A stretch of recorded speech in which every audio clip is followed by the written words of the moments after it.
Hello learners, this is Akanksha Rawat and the topic that we are going to cover today is offensive and defensive moves, जो कि एक बहुत important topic है implementing corporate strategies का। इससे पहले वाली वीडियोस में हमने कॉर्पोरेट स्ट्रैटेजीज कवर किया है एंड ये टॉपिक्स आपको डिस्क्रिप्शन बॉक्स में देखने को मिल जाएंगे, आप वहाँ से देख सकते हैं। कॉर्पोरेट स्ट्रैटेजीज बेसिकली होती क्या है, वो स्ट्रैटेजीज जो कि आपकी कंपनी का टॉप लेवल मैनेजमेंट फॉर्मुलेट करता है in order to maximise the profit or to gain competitive advantage in the industry are known as corporate strategies. So अब आते हैं ऑफेंसिव एंड डिफेंसिव मूव्स में। अगर हम लिटरल मीनिंग पे जाएं तो ऑफेंसिव का मीनिंग होता है जब आप किसी को हर्ट करना चाहते हैं, किसी को आप टारगेट कर रहे हैं या फिर उसको आप इरिटेट अनॉय करना चाहते हैं तो आप उसको ऑफेंसिव होना बोलते हैं। एंड डिफेंसिव में आपका लिटरल मीनिंग क्या है कि डिफेंसिव में आप अपने आप को डिफेंड कर रहे होते हैं, आपके पास जो भी आप अपनी पोजीशन, अपने रिसोर्सेज को आप डिफेंड करने की कोशिश करते हैं। So let's start. Introduction. Companies या ऑर्गेनाइजेशंस कॉम्पिटिटिव स्ट्रैटेजीज क्यों अपनाती हैं, क्यों अडॉप्ट करती हैं? तो उसका बेसिक रीज़न क्या है कि वो अपनी एग्जिस्टेंस को, अपने सर्वाइवल को कंटिन्यू करना चाहती हैं एंड अपनी पोजीशन को मार्केट में मेंटेन करना चाहती हैं। इसके अलावा कंपनीज क्या करती हैं, अपने आप को अपने कॉम्पिटिटर्स से डिफरेंट प्रूव करना चाहती है मार्केट में, तो उन फैक्टर्स पे वो बहुत ज़्यादा फोकस करती है। कॉम्पिटिटिव स्ट्रैटेजीज को आप दो टाइप्स में डिवाइड कर सकते हैं, ऑफेंसिव एंड डिफेंसिव स्ट्रैटेजीज। तो जैसे कि हमने देखा, ऑफेंसिव स्ट्रैटेजीज में आप क्या करते हैं, कंपनीज अपने कॉम्पिटिटर्स को डायरेक्टली टारगेट करती है एंड उनके मार्केट शेयर को कैप्चर करना चाहती है। इन कॉन्ट्रास्ट डिफेंसिव स्ट्रैटेजीज अपने कॉम्पिटिटर्स को डिस्करेज करने में हेल्प करती है। इसमें आप अपने जो भी आपके कॉम्पिटिटर्स हैं जो कि ऑफेंसिव हो रहे हैं, आप उनको डिस्करेज करना चाहते हैं, उनकी स्ट्रैटेजीज को डिफेंड करना चाहते हैं। Next is offensive strategy. ये एक वो स्ट्रैटेजी का टाइप है जिसमें आप लोग एक्टिवली ट्राई करते हैं कि आप अपनी इंडस्ट्री में, अपने ऑर्गेनाइजेशन में कुछ पॉजिटिव चेंजेस लेके आ सकें।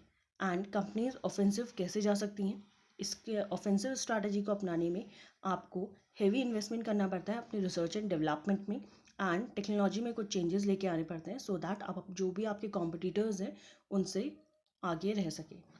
इसके अलावा इसमें आप डायरेक्टली अपने टारगेट का कॉम्पिटिटर्स को टारगेट कर रहे हैं एंड मार्केट शेयर को गेन करने की कोशिश कर रहे हैं। नेक्स्ट इज कि कौन कौन से तरीके हो सकते हैं जिसके थ्रू आप लोग ऑफेंसिव स्ट्रैटेजीज को यूज़ कर सकते हैं। First one is frontal attack. इसमें आप क्या करते हैं, आप मार्केट में कुछ अपने कॉम्पिटिटर जैसा ही सिमिलर प्रोडक्ट लेके आने की कोशिश करते हैं with similar quality and price. और ये काफ़ी रिस्की भी हो जाता है क्योंकि इसमें आप क्या करते हैं कि अपने जो भी कस्टमर्स हैं उनको एक ऑप्शन अवेलेबल कराते हैं।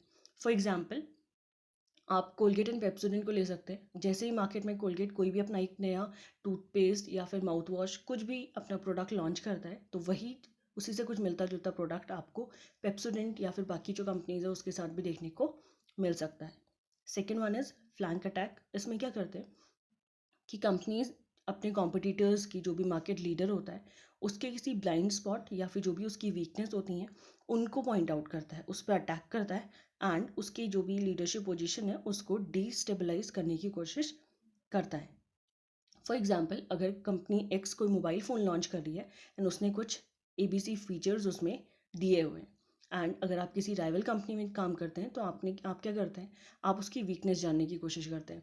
उस फ़ोन में अगर रैम कम है या फिर कोई भी और फीचर है जो कि आपको लगता है कि ये ऐड ऑन हो सकता था बट वो जो कंपनी है वो मिस कर गई है, तो आप उस फीचर को टारगेट करते हैं एंड जो भी आपके कस्टमर्स हैं आप उनको एडवर्टीजमेंट के थ्रू, मार्केटिंग चैनल्स के थ्रू ये इन्फॉर्मेशन भी पहुंचाते हैं कि आपकी कंपनी एक्स कंपनी से कैसे बेटर है या फिर कैसे कौन से ऐसे एडिशनल बेनिफिट्स हैं जो कि आपकी कंपनी में सेम प्राइस पे, सेम या फिर थोड़ा सा डिफरेंस के साथ आपको अवेलेबल हो सकते हैं जो कि कंपनी एक्स आपको अवेलेबल नहीं करा रही है। Third thing is encirclement attack. इस अटैक में आप क्या करते हैं कि अपने कॉम्पिटिटर्स के स्ट्रेंथ ही नहीं या फिर उसकी वीकनेस ही नहीं, उसकी स्ट्रेंथ पे भी ध्यान देते हैं एंड आप कोई भी ऐसा मेथड लीव नहीं करते हैं जिससे आप उसकी पोजीशन को डिस्टेबलाइज कर सकें। Coming on to next slide. Next one is bypass attack. इसमें आप क्या कर रहे हैं, आपकी कंपनी ट्राई करती है कि वो नया कोई इनोवेटिव प्रोडक्ट लेके आ सके एंड अपना एक डिफरेंट सेगमेंट क्रिएट कर सके जिसमें कोई भी और कंपनी डील अभी तक नहीं कर पा रही है। इसमें आप एग्जांपल ले सकते हैं सोनी वॉकमैन का। जिसने उस टाइम पे जो पिछला टाइम रहा है, हमारा एक एरा रहा है, जब आप लोग क्या करते थे, टीवी में सॉन्ग सुनते थे या फिर आप म्यूज़िक सिस्टम में सॉन्ग सुनते थे, तो हमने एक नीड फील करी कि हम लोग को ट्रैवल करते टाइम या फिर मूव करते टाइम हम म्यूज़िक सुनना चाहते थे। तो सोनी ने उस टाइम पे उस हमारी नीड को केटर किया एंड उसने अपना एक प्रोडक्ट लॉन्च किया, सोनी वॉकमैन, जो कि एक बहुत ही सक्सेसफुल प्रोडक्ट रहा है। इसके बाद आ जाते हैं हम गुरिल्ला मार्केटिंग में। इसमें आप क्या करते हैं, कुछ छोटे छोटे बट यूज़फुल से चेंजेस लेके आते हैं अपने बिजनेस में एंड अपनी जो आपका जो भी बिजनेस है आप उसको अपने लोकल एरिया में एक ह्यूज ब्रांड की तरह इस्टेब्लिश करते हैं। इसको आप क्या बोलते हैं, गुरिल्ला मार्केटिंग बोलते हैं। इसमें आपका ब्रांड जब छोटा होता है या फिर जब वो सिर्फ स्टार्ट ही हुआ होता है, तो आप उसको लोकल एरिया में एक मेजर ब्रांड बनाने की कोशिश करते हैं एंड देन जैसे ही वो फेमस हो जाता है लोकल मार्केट पे, देन आप उसको क्या करते हैं, बाकी मार्केट्स में या फिर बाकी लार्जर एरियाज़ में ह्यूज कॉम्पिटिटर्स के सामने आप उसको प्रेजेंट करते हैं। एंड ये लोकल एरिया में आप कैसे इंट्रोड्यूस कर सकते हैं, कैसे आप एक बड़ा नेम बन सकते हैं, इसके लिए मेथड्स हो सकते हैं, जैसे कि आप प्राइस डिस्काउंट ऑफर करें या फिर ट्रेड डिस्काउंट्स दें, जिसके थ्रू आपका जो भी आपके कस्टमर्स हैं उनको गेन कर सकें। इसमें आप बेसिकली अपना जो लोकल एरिया है जहाँ पे आपने अपने प्रोडक्ट को लॉन्च किया था, उस एरिया को आप ज़्यादा टारगेट करते हैं। Next thing is why offensive strategies. आप ऑफेंसिव स्ट्रैटेजीज का यूज़ क्यों करते हैं?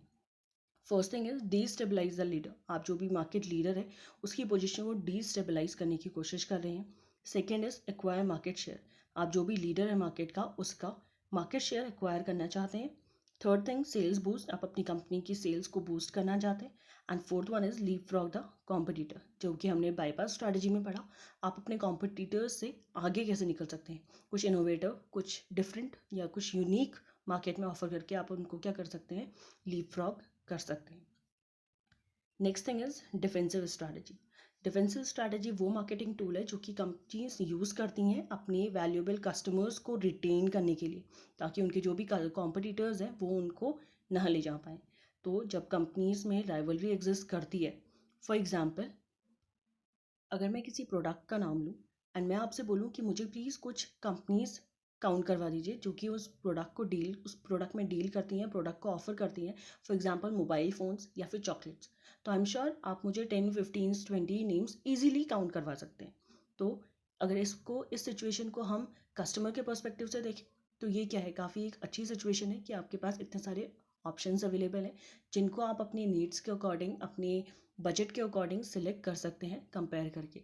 ठीक है, लेकिन इसी सिचुएशन को अगर आप किसी बिजनेसमैन के या फिर किसी एक इंडस्ट्री के व्यू पॉइंट से देखें, तो क्या होगा कि आपको दिखेगा कि आपके मार्केट में कितने सारे कॉम्पिटिटर्स हैं जो कि एक मार्केट शेयर एक्वायर करने की कोशिश कर रहे हैं और उसके लिए कुछ भी मेथड अपनाने को रेडी हैं। तो आप क्या करते हैं, जब इतनी सारे राइवल्स एग्जिस्ट करते हैं मार्केट में, तो हर कंपनी चाहती है कि वो अपने ब्रांड को, अपनी ग्रोथ एक्सपेक्टेशंस और अपनी प्रॉफिटेबिलिटी को प्रोटेक्ट करे, उसको मेंटेन करे, एक कॉम्पिटिटिव एडवांटेज ले सके मार्केट में एंड अपनी रेपुटेशन को बाकी ब्रांड्स के साथ मार्केट में मेंटेन कर सके। एंड इसी के साथ अपने फाइनेंशियल लॉस को भी कम करने की कोशिश कंपनीज करती हैं, जो कि उसके कॉम्पिटिटर कभी भी उससे ले सकते हैं। इसके अंदर हम लोग 3 स्ट्रैटेजीज पढ़ सकते हैं। First one is retrenchment. इसमें आप क्या करते हैं, अपने एक्सपेंसेस को रिड्यूस करते हैं, एम्प्लॉयज़ को ले ऑफ करते हैं, ऑर्गेनाइजेशन को डाउनसाइज करते हैं, सो दैट आप अपनी प्रॉफिटेबिलिटी को इंक्रीज कर सकें। एंड कंपनीज इसमें क्या करती है कि अपने एम्प्लॉयज़ को फोर्स करती है, उनको मोटिवेट करती है कि आप कम प्रोडक्ट्स में, लिमिटेड रिसोर्सेज में कंपनी के प्रोडक्ट्स को मैन्युफैक्चर कीजिए with cheaper raw material. Raw material को चीप प्राइसेस में अवेलेबल कराने की कोशिश करती है।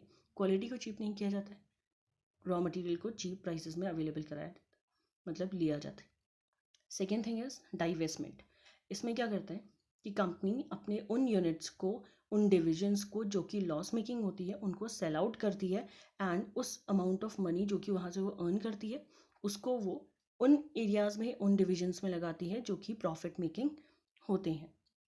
इसमें आप क्या करते हैं कि फ्यूचर में उन कंपनीज से जो जिनमें पोटेंशियल होता है कि वो फ्यूचर में आपको प्रॉफिट अर्न करके दे सके, उनसे आप रेवेन्यू अर्न करने के लिए एक्सपेक्ट करते हैं। Last thing is liquidation. इसमें आप बैंक्रप्सी को डिफाइन करते हैं। बैंक्रप्सी यहाँ पे 2 टाइप्स की हो सकती है। फर्स्ट टाइप में आप क्या करते हैं, अपने क्रेडिटर्स को जब आपको अपने आप से अलग रखना होता है, तो आप बैंक, जब आप कोर्ट में जाकर के खुद को बैंकक्रप्ट डिक्लेयर कर देते हैं। सेकेंड टाइप की बैंकक्रप्सी कब होती है? जब आप अपने एसेट्स को सेल आउट करते हैं। तो यहाँ पे हम सेकेंड टाइप की बात करें, इसमें आप क्या करते हैं, अपनी कंपनी को सेल आउट कर देते हैं, सारे ऑपरेशंस को, सारे एडमिनिस्ट्रेशन को आप बंद कर देते हैं। एंड ये वो सिचुएशन है जिसमें कोई भी कंपनी या फिर कोई भी मैनेजर्स नहीं पहुंचना चाहता है, नहीं देखना चाहता है अपनी कंपनी को। लास्ट स्लाइड है वाई डिफेंसिव स्ट्रैटेजीज। आप डिफेंसिव स्ट्रैटेजीज को क्यों अडॉप्ट कर रहे हैं? First thing is retention of market share. जब आप अपने मार्केट शेयर को रिटेन करना चाहते हैं तब आप डिफेंसिव स्ट्रैटेजी अडॉप्ट कर सकते हैं। Second is raising the barriers of entry. आप एंट्री बैरियर्स को रेज करना चाहते हैं सो दैट जो नंबर ऑफ कॉम्पिटिटर्स हैं जो कि मार्केट में फाइट करते हैं उसका नंबर रिड्यूस कर सकें। Third thing is long term contracts. आप अपने कस्टमर्स के साथ, अपने जो भी कॉम्पिटिटर्स हैं, जो भी बिजनेस आपके कॉन्ट्रैक्ट्स हैं, उनको क्या करना चाहते हैं, लॉन्ग टर्म रखना चाहते हैं। Fourth thing is intact reputation. आप अपनी रेपुटेशन को बिल्ड करना चाहते हैं एंड उसको कम्प्लीटली अपने तक ही रखना चाहते हैं, अपने लिए गुडविल क्रिएट करना चाहते हैं मार्केट में। Last thing is market leadership. आप मार्केट में अगर लीडर हैं तो आप उस लीडरशिप की पोजीशन को मेंटेन करना चाहते हैं, एंड अगर नहीं है तो आप उस लीडरशिप की पोजीशन को गेन करना चाहते हैं। That's all for now. Thank you so much for listening. See you.